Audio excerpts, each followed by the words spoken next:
Alerte très très très très grave et très urgente. Venue du nord du Mali, une attaque armée est en cours à Ntahaka, non loin de Gao, une localité stratégique du nord du pays. La base du Gacha, groupe autodéfense Touareg, Ngad et alliés, a été attaquée tôt ce matin par des groupes armés terreau. D'après les premières informations que nous avons pu recouper, les combats auraient éclaté tôt ce matin aux environs d'Entaka, une localité située dans la région de Gao, non loin de Gao aussi. La base d'Igacha, l'un des groupes armés pro-Bamako les plus actifs dans la zone, a été la cible d'une attaque surprise lancée par des hommes armés non identifiés. Mais l'on soupçonne fortement d'appartenir à la mouvance djihadiste. Selon des sources locales, les affrontements sont toujours en cours. Au moment où nous réalisons cette vidéo, des violents échanges de tirs créant une panique générale dans la zone d'Intahaka.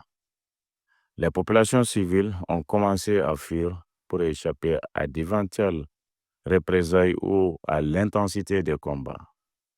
Les Gacha, pour ceux qui ne connaissent pas, c'est un groupe armé malien allié au groupement de transition, créé en 2014 en réponse aux attaques de groupes rebelles et djihadistes dans le nord du Mali. Il est composé principalement des combattants Touareg, Imgad et Antahaka n'est pas une ville comme les autres, située dans une zone très sensible.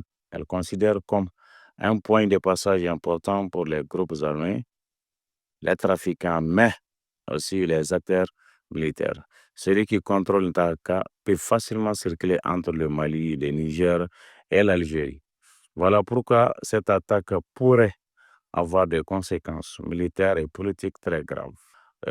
D'or, l'or sort là-bas. Il y a plusieurs nationalités qui sont dans cette zone d'Intahaka, qui sont en train d'extraire l'or. Donc, il y a trop de mouvements dans cette zone. Cette attaque est-elle le début d'une nouvelle escalade de la violence dans le nord Mali? Pour le moment, aucun bilan officiel n'a été communiqué. On ne sait pas s'il y a des morts ou des blessés, ni combien de combattants sont impliqués.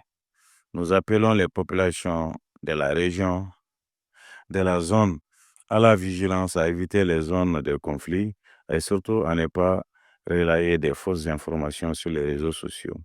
Ces genre de situations nécessitent prudence et responsabilité. Ici, sur Maosis TV, nous suivons cette situation de très près et nous vous tiendrons informés dès que de nouvelles informations fiables seront disponibles. N'hésitez pas à vous abonner à la chaîne, activer la cloche de notification pour ne rien rater et surtout partager cette vidéo pour que l'information circule. L'air est grave, que Dieu protège le Mali. On se retrouve très vite pour une nouvelle mise à jour. C'était Maosis TV pour votre chaîne Maosis TV. Merci à vous.